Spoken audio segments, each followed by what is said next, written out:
Welcome to the 6th video in this series covering the fundamentals of screenwriting and storytelling. If you'd like to watch the rest of the videos, you can find them linked in the description or on the end screen of this video. One of the most overlooked elements of writing well is understanding the function of exposition and how to implement it into a story. Exposition, especially in films, can be a tricky task, and it's something that even seasoned professionals can fail to do correctly. Today I'll be breaking down what exposition is and how it works in a narrative. And in the next video, I'll be looking at how to specifically add exposition to a screenplay. Let's begin. Exposition is the information about setting, biography, and characterization that the audience needs to know to follow and comprehend the events of a story. Exposition can be time and place. It can be a hidden secret that's suddenly revealed. No, I am your father. It can be a quick history lesson. Yeah, the Ark of the Covenant, the chest the Hebrews used to carry around the Ten Commandments. Either you guys ever go to Sunday school? And so much more.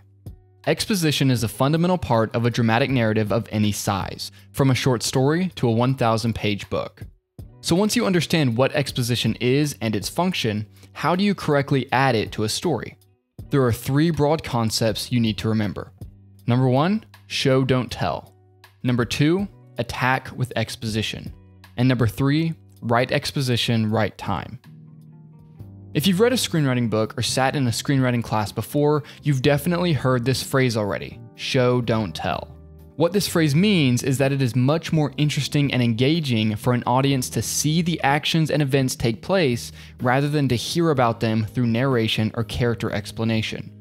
This is important especially when learning about a character. Too many films tell us who a character is rather than showing us who a character is. And this is a problem for 2 reasons. 1, because it's boring to just be told information, and 2, because we don't feel who the character is. When we actually watch a character and we see who they are by their actions, we have a more emotional understanding of who they are rather than just absorbing straight information. In Sicario, we don't know what Matt's beliefs are on how to handle the cartel until we see him fighting on the highway in Mexico. This shows us that Matt doesn't care about the rule of law and will take down the cartel by any means necessary. In Indiana Jones and the Raiders of the Lost Ark, we could simply be told that Indiana Jones is a great adventurer and meet him in this scene. Professor of archaeology, expert on the occult, and how does one say it? Obtainer of rare antiquities. Instead, we begin the film seeing Indy in action, finding and taking an idol from an ancient temple. This is much more engaging than just hearing about who he is.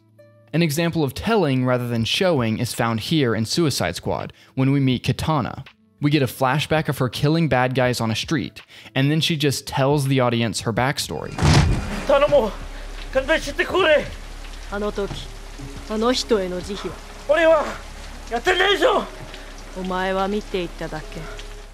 This is immediately followed by more bad telling exposition, where we're simply told facts about her. I would advise not getting killed by her. Her sword traps the souls of its victims. Another bad example of telling rather than showing is the iconic Star Wars title crawl. You don't get more telling over showing than this moment, but more on that in the next video. It's not that you can't tell your audience certain things, like what year it is or what state we're in, but if you want your audience to feel a piece of exposition, you must do it in a way where you show it rather than tell it. It's about the emotion. We don't feel anything when you tell us a character is a great fighter. We need to see them in action so that we can feel how strong they are. If it seems like there's no emotion behind your exposition, it's likely that you're telling rather than showing. If you find yourself writing dialogue where a character is describing another character, stop. This can work to build suspense or drama, but generally we should encounter and learn about your story's characters by their words and actions. If you find your characters standing around talking about other events that don't move the current scene forward, stop. Let us learn important information by seeing it, or when it clearly affects the main characters. The second concept is to attack with exposition. A great method to give the audience important information without slowing down the story is to use information as a weapon. Rather than telling the audience the facts about the world, use the exposition to attack characters in some way. Maybe they learn a dark secret. Maybe they realize that the world is not what it seems. Or maybe they find out they've been lied to. When you can use exposition to attack characters, it no longer becomes boring. A great example of using exposition to attack a character can be found in the beginning of Aliens. Ripley wakes up in an unknown ship and is told an important piece of exposition. What do you mean? How long was I out there? 57 years. What? Not only does this line clue the audience in that the story is taking place decades after the first film, this information also comes as a complete shock to Ripley. It turns her world upside down and furthers her immediate conflict. Exposition should further the immediate conflict as much as possible. Learning of a new problem or finding out information that changes the character's situation is the best way to integrate exposition into a story. Another example of good exposition is in Inception, when it is revealed that anyone who dies in the dream will die in real life. Dying, for God's sake! Put him out of his misery. Don't do that. Don't do that. He's in agony. I'm waking him up. No, it won't wake him up. What do you mean it won't wake him up? It won't wake him up. When we die in a dream, we wake up. Not from this. We're too heavily sedated to wake up that way. Right, so what happens when we die? I drop into limbo. Are you serious? Limbo? So, now we're trapped in Fisher's mind battling his own private army, and if we get killed, we'll be lost in limbo till our brains turn to scrambled egg. The characters are all attacked by this truth. They now realize they aren't safe and can actually die. This is a rule of the story world, and it's an important thing for the audience to understand because it gives stakes to the story and consequences to failure. We get to learn this truth along with the characters, which makes the exposition engaging and adds to the immediate story conflict. But for an example of this done poorly, we can return to Inception. In the Paris cafe scene, Cobb explains the nature of dreaming to Ariadne. There is no conflict in this scene. The information doesn't attack Ariadne or change the current state of conflict. We're simply learning how this world works. It's only at the end of this long sequence in the Paris dream that Ariadne finds out about Maul, Cobb's wife. And only then is she attacked by this new information. But for most of this sequence, we're simply being told facts. Sometimes this is simply unavoidable, but as the writer, it's your job to find ways to hide these clunky chunks of information as much as possible. The Martian is a film absolutely packed with constant exposition, and the book is even denser. I gotta figure out a way to grow 3 years worth of food here on a planet where nothing grows. Luckily, I'm a botanist. The thing is that this exposition is constantly tied to the emotion of the film. Solving these problems and talking through them is the lifeblood of this film because the drama and emotion are there. Everything rests on Mark Watney and the NASA team being able to solve these problems and figure out how to get Mark home or he will die. And so it isn't boring for us to listen to Mark describe his problems and try to fix them, because we are invested in his ability to solve these complex issues. This is how you can use the concept of attack with exposition to get through these complex chunks of information. And some films like The Matrix have a massive problem. It's a sci-fi story that needs a lot of exposition very quickly for the audience to understand what's happening and what the characters want. So how do the writers give us this information without putting the audience to sleep? They use the attack with exposition concept and attack Neo's view of the world while he gets new information. When Neo goes down the rabbit hole, Morpheus spends a large chunk of time explaining the Matrix, agents, the Resistance, the war between the humans and machines, and more. This only works because this information literally changes the world as Neo knows it. Rather than simply explaining to us what the Matrix is through text in the beginning of the film, we learn about it as the main character learns about it. And we learn about it when the information changes the trajectory of the character. Neo's entire life will never be the same after learning this information, and this creates drama. What will Neo do? How will Neo respond to what he has learned? Will he be able to take on this new responsibility? Let me out! Let me out! I want out! Remember when I talked about creating points of no return in the How to Create Story Conflict video?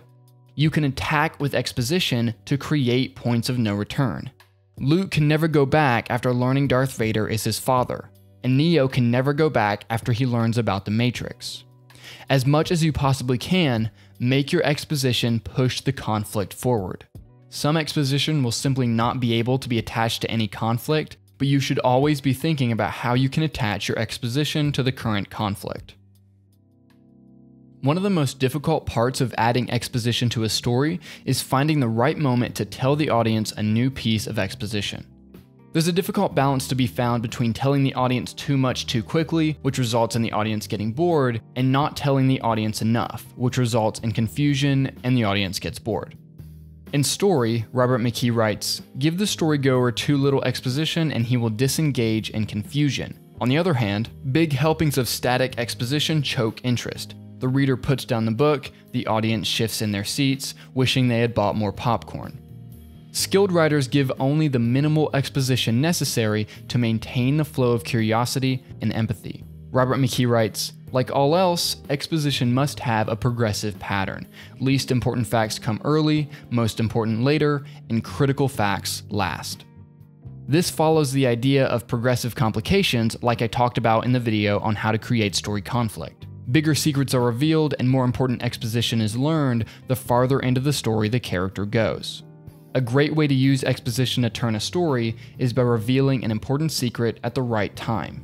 Robert McKee writes, "In almost every story told, comedy or drama, the most important expositional facts are secrets, dark truths that the characters hide from the world, even from themselves." To actually create a compelling reveal, the audience shouldn't think they are missing any information. Then they become surprised by the fact that they believe they had all of the facts when they did not. When Luke fights Darth Vader, we know exactly what's going on. We aren't confused at all. Luke is fighting his enemy as he tries to save his friends. This scene would work even if Darth Vader wasn't Luke's father, but when Vader reveals this truth, "I am your father," it shatters Luke's world and creates a massive surprise for the audience. Just like in Spider-Man Homecoming, spoilers ahead. When Peter goes to pick up Liz for the dance, he realizes her father is his current nemesis. This immediately creates a new dramatic situation and gives us a crucial piece of exposition. What will Peter do with this new information? This is an effective use of backstory. Backstory is the important events and facts that take place before a story begins. Use backstory as ammunition to attack your characters at the right moments. Backstory shouldn't exist simply as a list of facts about your characters. Backstory should exist to challenge the characters in different ways as they go through the story in front of them. Now I want to talk about one final idea that plagues new writers: exposition and ambiguity. Telling your audience what's going on is almost always better than ambiguity. One thing new writers do is completely avoid exposition altogether, because they've heard exposition slows a story down. I see this in a lot of short films, and also in a lot of sci-fi films. The writer doesn't give enough information for the story to actually be engaging. So I'd actually encourage new writers to overwrite your exposition at first. Force yourself to know your story. When writers underwrite exposition, it means they can hide behind ambiguity so that they don't have to have a strong understanding of their own narrative. So let me break it down between what your audience needs to know versus what your audience doesn't need to know. Your audience needs to have a clear understanding of what's going on the surface. So your audience should have an understanding of who the protagonist is and their clear want. If the audience doesn't know what a character wants, they'll be confused and will disengage from your story. If the audience doesn't know who any of the characters are at all, it will be hard to build an empathetic connection with those characters. The audience doesn't need to know the big secrets. They don't need to know every detail of what's in store for your protagonist. They don't need to know the true underlying needs of your protagonist, but they must have a working understanding of what's happening to keep moving forward. I read many scripts from students in the practical screenwriting course, and a lot of times new writers will use ambiguity and lack of exposition to hide the fact that they don't actually know what they're doing in their story. Wind River withholds a lot of exposition for a long time. We know our main characters and we know what they're looking for, but we don't know who killed Natalie or how it happened. To explain it like this, Corey and Jane are searching for the killer of a Native American woman named Natalie. Her boyfriend is also missing and they're trying to figure out what happened. But we don't need to know who killed Natalie or who was involved. These things can be slowly revealed throughout the story, but we must have a clear understanding of what the characters want and what they are trying to do. A good example of a film falling into the trap of being too ambiguous is Annihilation. Annihilation fails not in the beginning of the story, but in the end. The film spends its time opening up all these questions that it has zero answers to, making the film visually interesting, but philosophically and structurally bland. A film doesn't have to answer every single question, but it needs to have an answer to the philosophical conflict that it's dealing with, or it will fall flat. Ambiguity, especially in an ending, rarely makes for a strong story. I'd encourage less experienced writers to focus on having a clear narrative, and then taking on more ambiguous ideas much later as you grow your skill set. These are the fundamentals of exposition. These ideas work in all sorts of mediums, not just screenplays, and they are necessary to storytelling. Show, don't tell, attack with exposition, and write exposition right time. And if you're a new writer, don't be afraid to overwrite exposition. Be aware of what's going on in your story. Know what your characters want. Know what is stopping them. Don't hide behind an ambiguous story. Learn how to create a strong narrative and use exposition to your advantage rather than to your disadvantage. Now that I've given you an understanding of how exposition works in narrative, in the next video I'm going to take a look at how exposition works specifically in screenplays. So be sure to check out the other videos in this series by clicking the playlist now. And if you like this video, leave a like and subscribe for more videos just like this one.